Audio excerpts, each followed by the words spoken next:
I'm not crying anymore, oh, because I praise the Lord. I've been laughing all day long because of my Lord. Depression doesn't faze me anymore. Anxiety is gone because of my Lord. It's time. Hey everybody, welcome to Lost Light and Laughter, an uplifting show about laughter after tragedy. I'm your host, Michelle A. If you're ready for some inspiration and laughter in your life, you've tuned in to the right show. It's time to show love, everybody. Show love one time. I'm strong enough to fight my battles. I know he'll never give me more than I can handle. My Lord, my King, the one that I... Hi everyone, welcome back to another episode of Lost Light and Laughter. Today, I have a sister coach with me on, Coach Megan Lynn. Megan, come on in. Tell the audience a little bit about yourself and what you do. Hello, everyone. My name is Megan Lynn of Megan Lynn Coaching, and I am a spirit-led abundant life and financial coach, online and in person. I am a Pennsylvania girl, born and raised, and I am very excited to be on the podcast today with Michelle. And I want to share a little bit about what I offer to some of my clients. My specialty, honestly, is home ownership preparation. As many of us know, like everything that's going on right now, house prices are on the rise, food, gas, pretty much everything is on the rise. Yes. And it's very scary. And so I've always been into finances and making better choices. And so I like to lead my clients in how they can prepare for homeownership. It's not just walk in, get a mortgage, sign some papers. It can take years to either repair credit or, save for, a good down payment, get rid of debt. There's a lot to it. And so I really like to guide my clients on being able to, be a proud homeowner and be prepared for that process. It's quite a process, but it's totally worth it.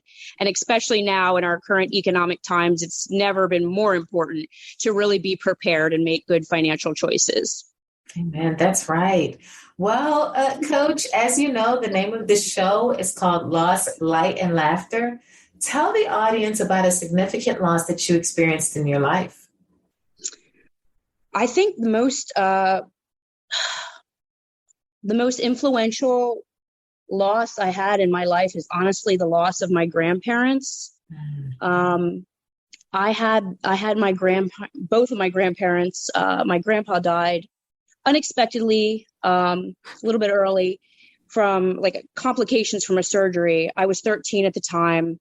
My grandma fortunately was able to, live on past that till I was 35, but they were such big influences in my life because I spent so much time with them, when I was younger, and they were just wonderful people, wonderful with everyone around them. And they were great partners and great family members. And they included me in some of their businesses and taught me so much about people and life and how to be financially responsible. And unfortunately, that's not really taught in schools. And so many generations just have, just passed down negative beliefs about money. And so, like I said, I was so blessed to have them in my life. And when my grandma passed, I think I was 35. So I'm actually very blessed to have had her for so long. Many people, never know their grandparents or, Right. They pass away when they're young. And so I spent so much time with her, and she was such, how do I say, she embodied, what's the word I'm looking for? She embodied just unconditional love. She made everyone feel included. She was everyone's biggest cheerleader in our family. She supported us even when she knew we messed up. She still supported us, and she still loved on us and, listened to us. She didn't give a lot of advice, but she was always there for us. And it was just such a devastating loss to everyone in the family. She was the matriarch. She was the one that, made us act right. We didn't want to disappoint her. We always got together. We always showed up for each other because of her. Mm-hmm. And so when she passed from cancer, I think it was 5 years ago this month, it just, to be honest, we haven't quite been the same since. It's made us a lot closer, our family. But she is definitely missed. And having someone in your life that is that supportive and unconditional love, providing, when you lose them, it's just everything. We didn't realize how much influence she had on us. Mm-hmm. Yeah. I know grandparents are special, right? They really they give us a level of protection that you don't get with mom and dad, right? Mm-hmm. And they have a level of grace just because they've done it already. They've raised their kids and they have a whole different outlook on life. And so, they are, how do I say, like parenting, I guess you could say grandparenting from a whole different perspective.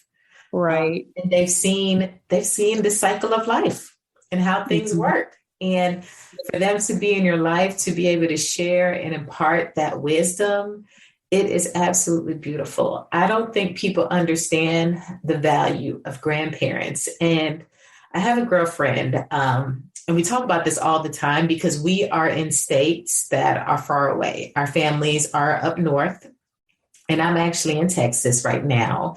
And we were talking about the value of grandparents and that, they were the ones that kind of made sure you were in church, talked to you about the word of God. They kept you on the straight and narrow path, and even when you're upset at your mom or your dad for making you do something, grandparents can kind of give you the nudge, like, come on now. It's not that bad. Yes. You might listen to them over your parents because they have a soft touch. Yes. And they just know how to do it. They just do.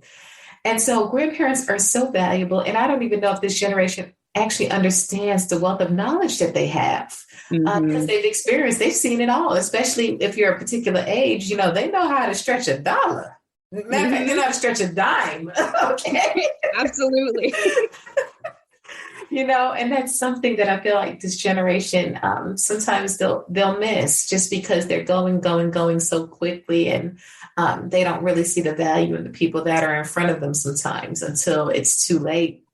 So to hear that you have that level of appreciation for grandparents, it's just absolutely beautiful. You are the first one. I would say we've done a number of shows, and I don't think I've done a show on the loss of grandparents yet. Like both grandparents yet. So you're the first. So I think that's just, it's a hard loss, especially when you are in patterns, right? This is what we do for Thanksgiving. This is what we're going to do for Christmas. We know Easter Sunday, like we have a plan, and grandma is always included in that plan. Yeah. And so, when you feel the emptiness, but okay, grandma was here, this is what we should be doing, So talk to us about God. I know a lot of times, like I mentioned before, grandparents really instilled the word, they kind of ensure that, hey, salvation mattered to grandparents. There was a time where it was just like your relationship with God was just the biggest thing. At least I know for my grandma, knowing God was like major for her. So talk to us about where God was in the midst of this, where you look at, okay, the matriarch of the family is gone. Like, how do we pull this together? God, where are you in all of this? Like, how do we recover? We know it's going to happen eventually, but no one's really quite ready. We're never ready. Even though we know in the back of our minds it's going to happen, we're never ready to let go. So talk to us about God and where he is in the midst of all of that. We'll be back after a quick break. Do you want to learn more about the Bible and how it reveals God's plan for humanity? Do you want to discover the connections between the Old and New Testaments and how they form one cohesive story? If so, you should listen to Reasoning Through the Bible, a podcast that explores the scriptures verse by verse with clarity and insight. Join us every week as we dive into the historical context, theological implications, and answers to questions about each passage to see how they apply to our lives today. Don't miss this opportunity to grow your faith and understanding of God's Word. Subscribe to Reasoning Through the Bible. The loss of my grandma during the whole scenario, it actually happened very quickly. She had gotten sick and she was coughing and just not feeling well. She went to the doctor, and from the time she was diagnosed with lung cancer to the time she passed was 3.5 months. What? Yes, it was so quick. Wow. And yeah, so talk about like shocking, and then how do you deal with that? How do you process that? And honestly, God and family and people we love, friends and family, were the only thing that got us through.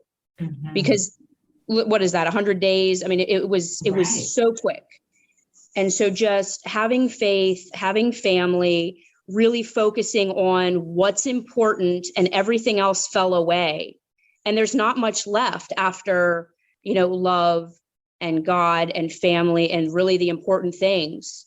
And sometimes I ask myself, would we, if going back, would we want to know, or would we want to be surprised? Mm-hmm. And it was so emotional, and I still get emotional talking about it. But honestly, I'm glad that we had a warning, because we didn't know how much time she had.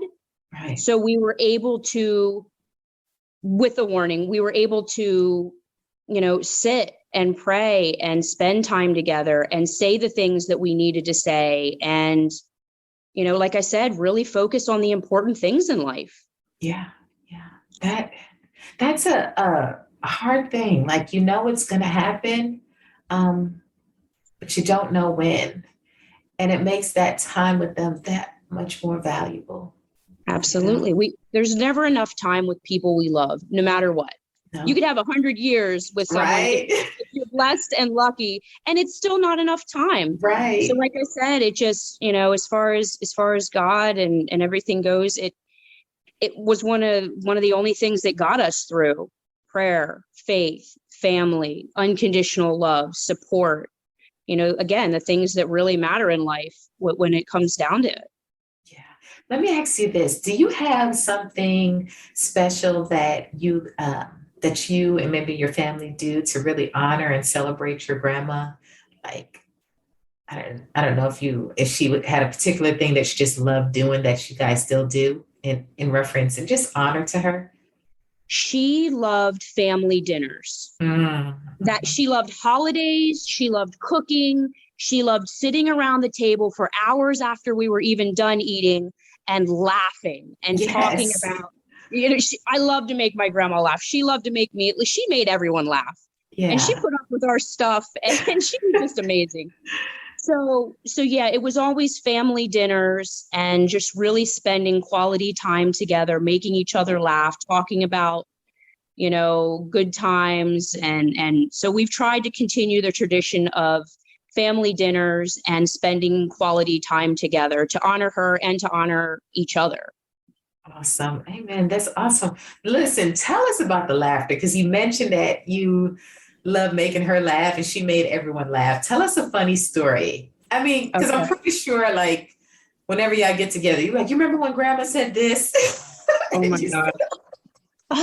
A funny story. Okay. So one thing, it was a habit, and I really miss visiting her, whether I was running errands or just going to visit her for the day, or if it was a holiday. Every time we would walk into her house, I would look in her fridge, whether I was hungry or not. And she would say, do you want something to eat? And she always kept crackers, cheese, and some meats. So we would sit at her table, and we would eat cheese and crackers, and we would talk about our day. And no matter what was going on, she would just listen. She was an amazing listener.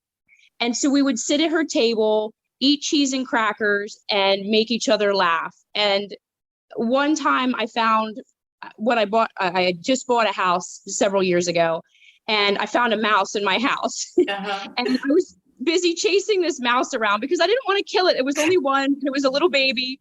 And so I cornered it in a closet, and I picked it up. I put gardening gloves on because I didn't want to touch it, but I didn't want to kill it either. So anyway, I got this mouse and I ran it all the way down the street because I didn't want to kill it. I know some people think I'm crazy, but I'm an animal lover. So anyway, long story short, I went to my grandma's house after this happened, and I was sitting there eating cheese and crackers with her, talking about how I caught this mouse and ran it down the street. And she is almost crying because of the ridiculousness of the story. Yeah. So, of course, I start embellishing a little bit, and I stand up almost like we're in a charades game, and I start acting out the whole thing. And she reenactment. Yes, she was crying, laughing. And so I kept adding things to the story that didn't even happen. She was looking at me like, come on now. Because I just wanted to make her laugh. She had the best laugh. And it was such a wonderful, it was a silly, it's the small things in life that are actually the big things. It is. So that story about the mouse in the house and sitting there making her laugh, eating cheese and crackers and always looking in her fridge, whether I was hungry or not, like, it's such a good memory. Yes, it is. And it's just something you can share with anyone. You Right. can just like, this is what happened, even though it didn't. Most of it happened. I added a few things just to make her smile. Anything to make my mom smile. Yeah, absolutely. Oh my She goodness. always made us smile, you know? Right. And she probably had some good dirt on your parents. So I'll tell you what, I would get off the phone, or I would go to her house to, I'm sorry, I'm going to say it, complain about my mother. But then I would forget my mother is her daughter. Right. So I would go to her house right after maybe having a disagreement with my mom, and she would already know all the dirt because my mom would call her. And so I'd sit down with cheese and crackers and I'd be like, you know what mom said? She goes, oh yeah, I know. And I'm like, there's no secrets. There are no secrets in this family. Right. But she would listen, you know, and she would just say, oh, you know, everything's going to work out, you know, even if she knew I was wrong. And sometimes my mom was wrong. And she would say, well, you know how your mom is, but I love her. And this is maybe how you should approach it. And she always approached with love and kindness. And okay, you know, maybe just let it go this time, you know. She always smoothed everything over and made it right. Oh, that's awesome. That's such a beautiful story. And listen, I just love the fact that you had that opportunity to experience that well into your 30s. You know, that's just, it's beautiful. It's this beautiful thing to hold on to. I lost my grandmother at a very young age and my grandfather. So I didn't get to build that large time frame. So just to hear that, listen, I can live through someone else. Okay. I love it. I just the joy of grandparents is awesome. And so listen, thank you for telling us about that. Look, do you have any maybe words of advice for someone who's lost their grandma, that's their best friend? Really? Because I feel like grandparents are like your best friends before you actually go to school. I mean, you have your siblings. Your biggest fans. Yeah, they have your back. So do you have any advice for some of our listeners that's experiencing that? Well, I would definitely say if you still have your grandparents, spend as much time with them as possible. Put your phone down, you know, spend an afternoon with them, listen to their stories, because again, you know, they've lived longer and they have so much wisdom to share.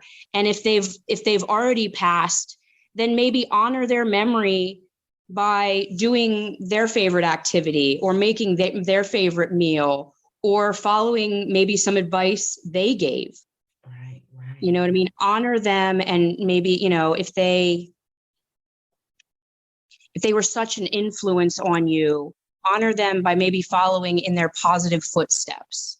That's right. Yeah, that's some good advice. Thank you so much. Listen, tell the audience where they can connect with you. Let them know your social media handles because they might want to learn more about purchasing a home. I know I purchased my first home post-divorce last year, and that was amazing. So tell the audience in case they're interested in, you know, wanting some coaching services and really want to get back on their feet, maybe after a divorce or a hardship. Tell them where they can reach you. Well, on Facebook, my personal page is just Megan Lynn, and it's just MEGAN Lynn, or Money Saving Maven. I'm actually more active on Instagram, and on Instagram, my handle is Megan_Lynn Coaching. just Megan Lynn Coaching. And while I do focus on mindset and intention, I really focus on helping prepare people for home ownership. And like I said, sometimes it can take years depending on your financial, position and what exactly you're aiming for. I'm really proud to say that I've been a homeowner for 10 years.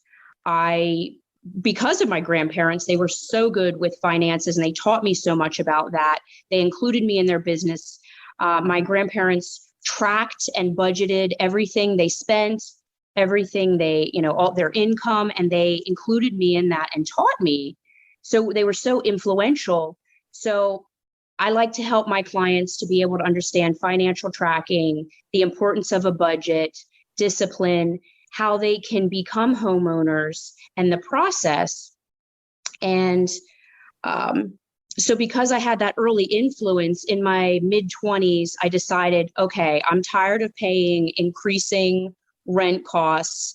I'm going to save for a couple years. Okay, I actually downsized to a smaller apartment because I was like, you know what? I'm always on the go, especially in your early 20s. Right. I'm always on the go and I don't really need a lot of extra frills. So I downsized, I saved for a couple years so I would have a good down payment. I was able to buy a home at 29. And then I was like, I'm not going to let this be over my head for 30 years. I decided I'm going to pay it off in 10. Well, because of my, thank you. Because of my focus and what I learned from my grandparents, I was able to pay off my home in 5 years. Ooh. Yes, I'm so proud of that. I made a decision. I was intentional and I got laser focused on how do I want to live my life? What do I want to do? And one of the major things I wanted to do was be a homeowner and basically be financially secure. And a lot of people don't realize buying a home is for most people, one of the most, it's a big decision. It's one of the biggest decisions and financial, things they're going to buy in their lifetime. So I'm like, all right, I decided, I set my intentions. I was laser focused. I had to do a lot of things to be disciplined, but I was able to, like I said, buy a home and pay it off in 5 years because I was so focused. Yeah. And that's awesome. What I like to get my clients, to guide my clients towards: home ownership, focus, tracking, like financial tracking and budgeting, so that they can buy themselves a home, start a family, and just be financially, at peace. Yeah. Awesome. Like, that got me pumped. It's possible. That's really good. Yeah. Now listen, 5 years, that was a little crazy. I'm very focused. I'm very disciplined. A lot of people, that may or may not be possible depending on what's going on. But you know what? If you're focused and you set your intentions and, maybe 10 years. Right. Right. And maybe 10 years, maybe 15 years. And again, now in these economic times, you have to be focused. You have to figure something out. And a lot of times what I'm teaching my clients is, if they have a decent down payment and if they, prepare a year, 2 or 3 years, and then, make a good choice as far as a home, a lot of times the home, the actual mortgage can be less than what they're paying in rent. Exactly.